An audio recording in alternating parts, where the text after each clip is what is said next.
എന്താണ് എന്നെ കുറ്റപ്പെടുത്തി എനിക്കറിയില്ല. ബിഫോർ സൂചേട്ടൻ ആൻഡ് ആഫ്റ്റർ സൂചേട്ടൻ, അല്ലെങ്കിൽ ആഫ്റ്റർ സൂചേട്ടൻ ഡെത്തിന് ശേഷമുള്ള എൻ്റെ ലൈഫിലെ ഒരു പ്രശ്നവും. Hello guys, welcome back. ഞാൻ വിപിത. നമ്മുടെ പുതിയൊരു വീഡിയോയിലേക്ക് എല്ലാവർക്കും സ്വാഗതം. രേണു സുധയുടെ പുതിയൊരു വീഡിയോ വന്നിട്ടുണ്ട്. ഇന്നലെ രാത്രി കരഞ്ഞുകൊണ്ട് എത്തിയൊരു വീഡിയോ അല്ല, അത് നമ്മൾ രാവിലെ ചെയ്തിരുന്നല്ലോ. അതല്ല, ഇപ്പോൾ മറ്റൊരു വീഡിയോ, അതായത് കിച്ചു പറഞ്ഞ വാക്കുകൾക്ക് ഒരു മറുപടി ഇല്ലാതെ കരച്ചിൽ നാടകവുമായിട്ട് ഇപ്പോൾ ദാ പുതിയ ഒരു രേണു ആയിട്ട് എത്തിയിരിക്കട്ടോ. രേണുവിനെ വിളിച്ച് ആശ്വസിപ്പിക്കാനായിട്ട് എത്ര ജനങ്ങളാണ്. രേണു അവരോട് നന്ദിയും പറയുന്നുണ്ട്, ഇപ്പുറത്തെ നാടകവും അഭിനയിക്കുന്നുണ്ട്. എന്തായാലും രേണുവിൻ്റെ അടുത്ത നാടകം നമുക്കൊന്ന് കാണാം. ഒരുപാട് പേര് എന്നെ വിളിച്ച് ഇന്നലെ എൻ്റെ വീഡിയോ കണ്ടിട്ട്, ഞാനിപ്പോഴും ദുബായി തന്നെയാണ്, ഒരുപാട് നല്ല ആൾക്കാരെന്നെ വിളിച്ച് ഞാൻ ഓക്കെ ആണോ എന്ന് ചോദിച്ചാൽ ഞാൻ ഓക്കെയാണ്. ഞാനിങ്ങനെ ചിന്തിച്ച് ഈ പ്രശ്നങ്ങൾക്കെല്ലാം മൂല കാരണം എന്താണെന്ന്. ഈ പുതിയതായിട്ട് വന്ന പ്രശ്നം, അപ്പോഴാണ് ഞാൻ FB പോസ്റ്റ് കണ്ടത്. നിരവധി പെണ്ണുങ്ങളെയും ആണുങ്ങളെയും തകർക്കുന്നൊരു സ്ത്രീ, പ്രത്യേകിച്ച് എന്നെ കരുവാക്കിക്കൊണ്ട് എന്നെ ടാർഗറ്റ് ചെയ്യുന്നൊരു സ്ത്രീ, അവരുടെ പോസ്റ്റാണ് കണ്ടത്. നിങ്ങൾ പലരും കണ്ടു കാണും. എൻ്റെ പൊന്നു രേണുവിനെ ടാർഗറ്റ് ചെയ്യാൻ രേണു ആരാണ്? രേണുവിൻ്റെ കള്ളത്തരങ്ങൾ പൊളിച്ചടുക്കി മറ്റാരെ കുറിച്ചല്ല കേട്ടോ രേണു പറയുന്നത്. നമ്മുടെ ഷഫീന ബീവി ഇല്ലേ, ഷഫീനത്തിനെ കുറിച്ചാണ് പറയുന്നത്. ഷഫീനത്ത കിച്ചുവിനെ നേരിട്ട് കാണാൻ പോയി, കിച്ചുവിനെ കുറച്ച് ആശ്വാസവാക്കുകളൊക്കെ കൊടുത്തിട്ടുണ്ടായിരുന്നു.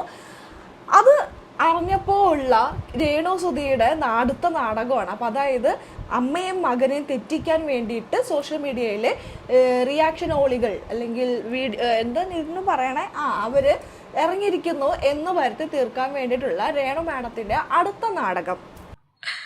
അത് കണ്ടപ്പോൾ എനിക്ക് ഏകദേശമൊക്കെ മനസ്സിലായി. മാനിപ്പുലേറ്റിങ്ങും അതുപോലെ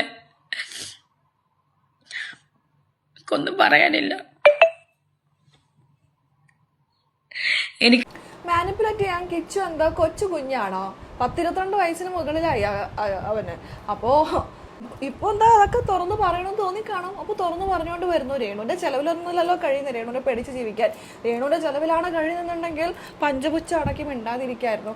രേണു 10, 50, 100 നക്കപ്പിച്ച പോലെ എന്തൊക്കെ കൊടുക്കുന്നതിനാണ് രേണു ഇത്രയും വലിയ വർത്തമാനം പറയുന്നുണ്ടായിരുന്നത്. അവൻ പൈസ എന്തെങ്കിലും ചോദിക്കും, ഞാൻ കൊടുക്കും എന്നൊക്കെ എന്തോ ഫുള്ള് നോക്കുന്നുണ്ടായിരുന്നത് രേണു ആണ് എന്നുള്ള രീതിയിൽ രേണു പറയുന്നുണ്ടായിരുന്നത്. പക്ഷേ സത്യം എന്താണെന്നുള്ളത് ഇതായി ഇപ്പോൾ കിച്ചു തുറന്നു പറഞ്ഞുകൊണ്ട് എത്തി. സോഷ്യൽ മീഡിയയും ഉള്ള നാട്ടുകാരും വീട്ടുകാരും എല്ലാവരും കിച്ചുവിൻ്റെ കൂടെയാണ് നിൽക്കുന്നത്. രേണുവിൻ്റെ കൂടെ ആരാണല്ലോ? എൻ്റെ രേണു പറഞ്ഞു ആരൊക്കെ വിളിച്ച് ആശ്വസിപ്പിച്ചെന്ന്. ആരാണെന്ന് അറിയില്ല, കുറേ വാലുകളൊക്കെ ഉണ്ടല്ലോ. ഞാൻ അതല്ല ആലോചിക്കുന്നത്, സ്വന്തം നാട്ടുകാരുടെ മക്കളെ പോലും സ്വന്തം മക്കളായി കാണുന്ന കുറച്ച് വാലുകളുണ്ടല്ലോ. ആ വാലുകൾക്കൊന്നും ഈ കിച്ചു എന്ന് പറയുന്ന മകനെ ഇത്രമാത്രം രേണു സുധി പീഡിപ്പിക്കുന്നത്, അല്ലെങ്കിൽ വേദനിപ്പിക്കുന്നത്, വിഷമിപ്പിക്കുന്നത് കണ്ടിട്ട് അത് സഹിച്ചു നിന്നു. മറ്റുള്ള ആരാൻ്റെ പിള്ളേര് യൂട്യൂബിൽ കയറി ഒരു വീഡിയോ ഇടുന്നതൊക്കെ ഭയങ്കര സങ്കടമായിരുന്നു ഈ വാലുകൾക്കൊക്കെ. ആരോടും ഒരു പിണക്കോ പരിഭവങ്ങളോ ഒന്നുമില്ല. എല്ലാം ഒന്നും പറഞ്ഞിട്ടില്ല. എനിക്ക് പറയാൻ തുടങ്ങിക്കഴിഞ്ഞാൽ ഇതിവിടെ അങ്ങും തീരത്തില്ല. അറിയുന്നവർക്കറിയാം. ഞാൻ ഒരുപാട് അനുഭവിച്ചിട്ട് തന്നെയാണ് ഇവിടെ നിൽക്കുന്നതും. ചേട്ടനുള്ളപ്പോഴും ചേട്ടൻ മരിച്ചപ്പോഴും എല്ലാം. പക്ഷെ ഇതൊന്നും ഞാനും ആരോടും പറഞ്ഞിട്ടില്ല. എല്ലാവർക്കും എൻ്റെ കുറ്റം കാണാനും ആണ് നേരം. എനിക്കന്ന് 23 വയസ്സേ ഉള്ളൂ, 24 വയസ്സേ ഉള്ളൂ. ഇപ്പോൾ ഒരു 11 വയസ്സുള്ളൊരു കുട്ടിയുടെ അമ്മയായി പൂർണ്ണമായിട്ടും ഞാൻ അമ്മയായിട്ട് മാറിയിട്ടാണ് ഞാൻ സ്വീകരിച്ചവരെ. അതാരും ഓർക്കുന്നില്ല. ഇന്നീ നിമിഷം വരെ എൻ്റെ കൈ കൊണ്ട് ഞാൻ ഉപദ്രവിച്ചിട്ടില്ല. അങ്ങനെ ഉപദ്രവിച്ചവരുമുണ്ട്. ഇതിനകത്ത് വന്ന ആൾക്കാരിൽ ഉപദ്രവിച്ചവരുമുണ്ട് ആ കുട്ടിയെ. ഏതിനകത്ത് വന്ന ആൾക്കാര്? അതായത് സുധി എന്ന് പറയുന്ന വ്യക്തിയെ വീണ്ടും വലിച്ചിടാണ് രേണു. രണ്ടാമത് കല്യാണം കഴിച്ചൊരു വ്യക്തിയില്ലേ, രണ്ടാമത് വീണ എന്ന് പറഞ്ഞൊരു സ്ത്രീയാണ് കല്യാണം കഴിച്ചത്. അവർ കിച്ചുവിനെ ഉപദ്രവിച്ചിട്ടുണ്ടെന്നാണ് ഇപ്പോൾ രേണു പറയുന്നത്. അവരെക്കാൾ നല്ലത് ഞാനാണെന്ന് രേണു പറയുന്നു. സമ്മതിച്ചു, വീണേനേക്കാളും നല്ലത് രേണു ആയിരിക്കും. രേണു തല്ലിയിട്ടില്ല, പക്ഷേ മാനസികമായി വേദനിപ്പിച്ചിട്ടുണ്ടല്ലോ. മാനസികമായ ഒരു കുട്ടിയെ എങ്ങനെയൊക്കെ അവൻ്റെ അച്ഛനിൽ നിന്നും അകറ്റാം, അത്തരത്തിൽ രേണു ചെയ്തിട്ടുണ്ടല്ലോ. കഥകൾ ഞാൻ കേട്ടിട്ടുണ്ട് ചേട്ടൻ്റെ വായും തന്നെ. ഞാൻ ഇന്ന് വരെ അങ്ങനൊന്നും ചെയ്തിട്ടില്ല. പിന്നെ എന്താണ് എന്നെ കുറ്റപ്പെടുത്തി എനിക്കറിയില്ല. അപ്പം FB ആ പോസ്റ്റ് കണ്ടപ്പോൾ, ആ ഫോട്ടോ കണ്ടപ്പോൾ എനിക്ക് മനസ്സിലായി ആരാണ് എവിടെയാണ് പ്രശ്നം ഉണ്ടാക്കിയെന്ന്, മാനിപ്പുലേറ്റ് ചെയ്യിപ്പിച്ചെന്ന്. എന്നെ ഇപ്പോഴും സ്നേഹിക്കുന്ന ഒരുപാട് നല്ല ആളുകളുണ്ടെന്ന് അറിഞ്ഞതിന് എനിക്ക് ഒരുപാട് സന്തോഷം. എൻ്റെ ലൈഫിൽ ഒരു പ്രശ്നം ഇതുവരെ ഉണ്ടായിട്ടില്ല. അതായത് ഇപ്പം ഈ പ്രശ്നം നിങ്ങൾ പ്രശ്നത്തിനാണോ എന്നറിയാവുന്നവരുമായിട്ട് ഞാൻ ഒരു പ്രശ്നം ഉണ്ടാക്കിയിട്ടില്ല.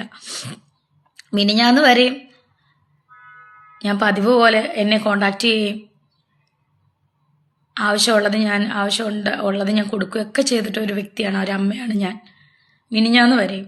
പിന്നെ എന്താണ് ഇവിടെ സംഭവിച്ചതെന്ന് എനിക്കറിയില്ല. എനിക്കൊന്നും അറിയില്ല.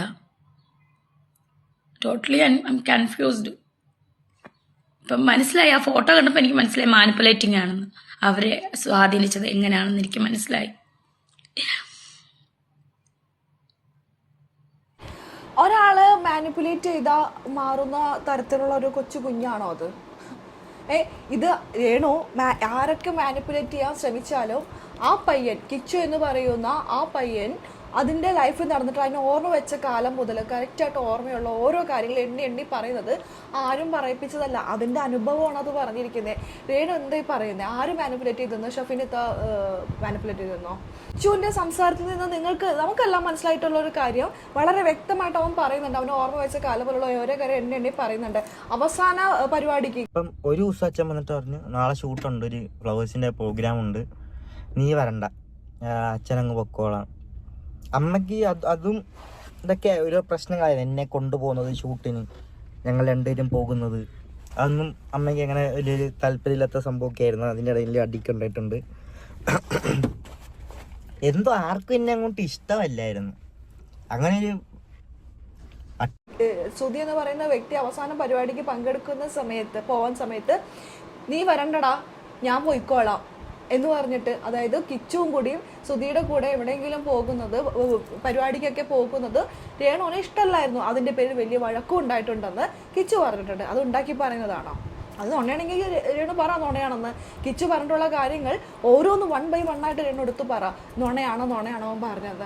രേണു അത് പറയാൻ പറ്റുമോ?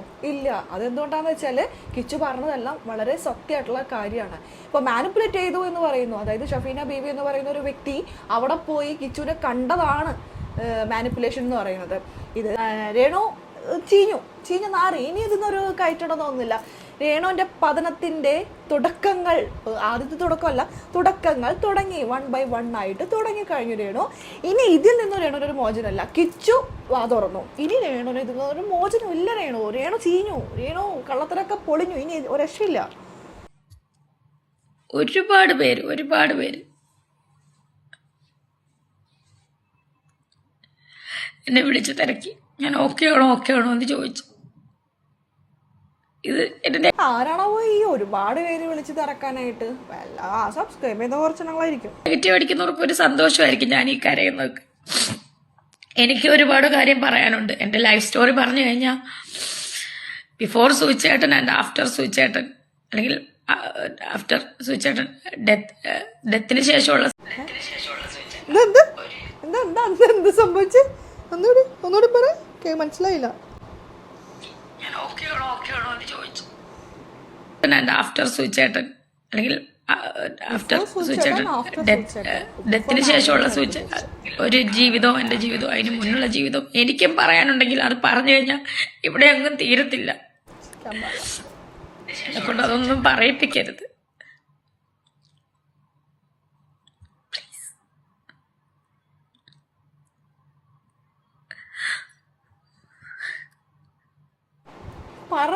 എന്തിനാ പേടിച്ചിരിക്കണേ? പറയാൻ രേണുവിന് ഒന്നുമില്ല.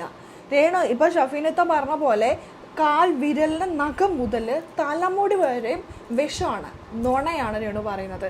അപ്പം നല്ലോണം ഇപ്പം എല്ലാവർക്കും മനസ്സിലായി കഴിഞ്ഞു ആ കിച്ചു എന്ന് പറയുന്ന ആ മകനോട് എന്തൊക്കെയാണ് രേണു കാണിച്ചത്. എന്തായാലും ഇതൊക്കെ ഒരു കണ്ടന്റിന് വേണ്ടിയിട്ടല്ല എല്ലാവരും ചെയ്യുന്നത്. രേണുവിൻ്റെ കള്ളത്തരങ്ങൾ വലിച്ചു കീറാൻ കിട്ടിയ ഒരു അവസരമായിട്ട് ആണ് എല്ലാവരും ഇത് എടുത്തിരിക്കുന്നത്. മാത്രമല്ല ആ മകനൊരു സപ്പോർട്ട്. ഇപ്പം അത് സോഷ്യൽ മീഡിയയിൽ മൊത്തം അത് നാണം കെട്ട് നിൽക്കുകയാണ്. ആ വ്യക്തിയുടെ അവൻ്റെ അച്ഛനെയാണ് രേണു ഇത്ര നാൾ നശിപ്പിച്ചുകൊണ്ടിരുന്നത്.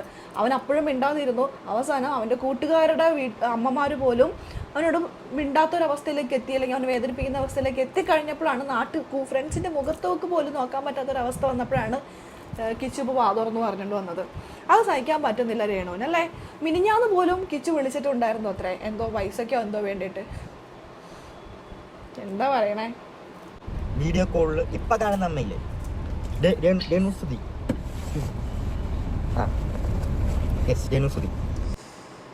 ഇത് നാടകത്തിന്റെ എക്സ്ട്രീം ആണ് ഗൈസ്, നാടകത്തിന്റെ എക്സ്ട്രീം ആണ്. എന്താ രേണു. എന്തായാലും രേണുവിന്റെ കള്ളത്തരങ്ങളൊക്കെ പൊളിഞ്ഞു. ഇപ്പൊ ഇത് സോഷ്യൽ മീഡിയ ആഘോഷിക്കാന്ന് രേണു പറയുന്നത് തീർച്ചയായിട്ടും ആഘോഷിക്കാണ്. കുറെ നെഗളിച്ചല്ലേ, കുറെ കിടന്ന് പറഞ്ഞതല്ലേ, ഇതൊക്കെ നിർത്ത് ഒന്ന് ഒരു കൺട്രോൾ വെക്കുക എല്ലാത്തിനൊന്നും എല്ലാവരും പറഞ്ഞതല്ലേ, കേട്ടില്ലല്ലോ. ഇപ്പൊ കിടന്ന് കറങ്ങട്ടെ, എന്ത് കാര്യം. അധികമായ അമൃതവും വിഷം എന്ന് പറയും. അത് രേണു ഇച്ചിരി ഓവറായിരുന്നു. ഇനി വാ, എന്താണ് എയർപോർട്ടിൽ ഫ്ലൈറ്റിൻ്റെ ഉള്ളിൽ ക്യാമറ കയറ്റിയില്ല എന്നുള്ളൂ. എയർപോർട്ടിൽ നിന്ന് കയറ്റി ആ ബസ്സിൽ കയറുന്ന വരെ ഉണ്ടായിരുന്നു ആൾക്കാർ. എന്നിട്ട് ക്യാമറ എടുക്കുന്നു, വീഡിയോ എടുക്കുന്നു, ഫോട്ടോ എടുക്കുന്നു. എന്നിട്ട് രേണു ദുബായിലേക്ക് എത്തിയാലും ഇവിടെ അവർ അപ്ലോഡ് ചെയ്തുകൊണ്ടിരിക്കുന്നു. എന്നിട്ട് ടാറ്റ ബൈ ബൈ ഒക്കെ പറഞ്ഞ് കൂളിംഗ് ഗ്ലാസ് ഒക്കെ വെച്ച് എയർപോർട്ടിലേക്ക് കയറി ഫ്ലൈറ്റിൽ കയറി തിരിച്ച് പോകുമ്പോൾ ഓർത്തില്ലല്ലേ വരുമ്പോൾ ഇങ്ങനെ ഒരു അവസ്ഥയിലേക്കായിരിക്കും എത്താന്ന്. എന്തായാലും സന്തോഷമായി കാണുമല്ലോ. അപ്പോൾ ഇനി ദുബായിൽ നിന്നൊക്കെ വാ. അപ്പോൾ ഇത്രേ ഉള്ളൂ നമ്മുടെ ഒരു വീഡിയോ. പിന്നെ ഗുരുമന്ത്ര അപ്ഡേറ്റ് കാത്തിരിക്കുന്നവർക്ക് വേണ്ടിയിട്ട് ഒരുപാട് പേര് അവരുടെ ഓഫീസും ലാപ്ടോപ്പൊക്കെ ഒന്ന് എനർജൈസ് ചെയ്യണമെന്ന് പറഞ്ഞിട്ടുണ്ട്. നമ്മൾ രാവിലത്തെ വീഡിയോയിൽ എനർജൈസിനെ കുറിച്ച് പറഞ്ഞിട്ടുണ്ടായിരുന്നു. പുറത്തുള്ളവരാണെങ്കിലും നാട്ടിൽ തന്നെ ഉള്ളവരൊക്കെ ആണെങ്കിലും അവർക്ക് ബ്രേസ്ലെറ്റ് ധരിക്കാനായിട്ടൊക്കെ എന്തെങ്കിലും ബുദ്ധിമുട്ടുള്ളവരാണെങ്കിൽ നമുക്ക് നിങ്ങളുടെ വീടോ അല്ലെങ്കിൽ നിങ്ങളുടെ ഓഫീസോ നിങ്ങളുടെ ലാപ്ടോപ്പോ ഇതൊക്കെ നമുക്കൊന്ന് എനർജൈസ് ചെയ്യാം. അതിൻ്റെ ഫോട്ടോസൊക്കെ അയച്ചു തന്നാൽ മതി എന്നുള്ളത് പറഞ്ഞിട്ടുണ്ടായിരുന്നു. അപ്പോൾ ഒരുപാട് പേര് അതിൻ്റെ ഡീറ്റെയിൽസ് ചോദിച്ചിട്ടുണ്ട്. അപ്പോൾ അത് എന്തൊക്കെയാണെങ്കിലും നിങ്ങൾക്ക് എന്തൊക്കെയാണ് ചെയ്യേണ്ടതെന്നുള്ളത് ഈ കാണുന്ന വാട്സപ്പ് നമ്പറിൽ മെസ്സേജ് ചെയ്താൽ മതി, നമുക്ക് ഡീറ്റെയിൽ ആയിട്ട് സംസാരിക്കാം. അപ്പോൾ ഗുരുമന്ത്രയിൽ ഒരുപാട് പ്രോഡക്റ്റുകൾ പുതിയത് വരുന്നുണ്ട്. അപ്പോൾ അതൊക്കെ അതിൻ്റെ അപ്ഡേറ്റുകൾ നമ്മൾ ഇൻസ്റ്റയിൽ ഇടാം. ഇൻസ്റ്റയിൽ ഒരുപാട് പോസ്റ്റുകൾ ചെയ്യാനുണ്ട്. അതിനൊന്നും സമയം കിട്ടാത്തത് കൊണ്ടാണ് കേട്ടോ ഇടാത്തത്. ഒരുപാട് പേരെന്നോട് പറയുന്നു ഇൻസ്റ്റയിൽ അതിൻ്റെ ഡീറ്റെയിൽസ് ഇട് വിവിധ, കുറച്ചുകൂടി ഫോട്ടോസ് ഇട് വിവിധ, വീഡിയോസ് ഇട് വിവിധ എന്നൊക്കെ. എല്ലാം എനിക്ക് ആഗ്രഹമുണ്ട്, എല്ലാം ഫോണിൽ കിടക്കുന്നുണ്ട്. എനിക്ക് ഇടാനുള്ളൊരു ടൈം കിട്ടാത്തതുകൊണ്ടാണ്. എന്തായാലും എത്രയും പെട്ടെന്ന് തന്നെ അതൊക്കെ പരിഹരിക്കാം. അപ്പോൾ ഒരുപാട് പേര് ചോദിച്ച ഒരു റിംഗാണ് ഈ ഒരു റിംഗ്. ഇതിൻ്റെ പ്രത്യേകതകൾ എന്താണെന്ന് ചോദിച്ചു, ഈ റിങ്ങിനെ കുറിച്ച് ചോദിച്ചു. തീർച്ചയായിട്ടും ഡീറ്റെയിൽ ആയിട്ടുള്ളൊരു വീഡിയോ ഇൻസ്റ്റയിൽ ഇടാം, അല്ലെങ്കിൽ അടുത്ത വീഡിയോയിൽ ഇതിനെക്കുറിച്ച് പറയാം.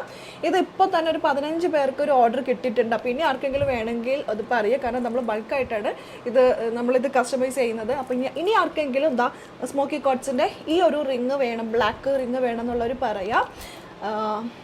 15 പേര് ഓൾറെഡി ഇത് നമ്മളോട് ചോദിച്ചിട്ടുണ്ട്.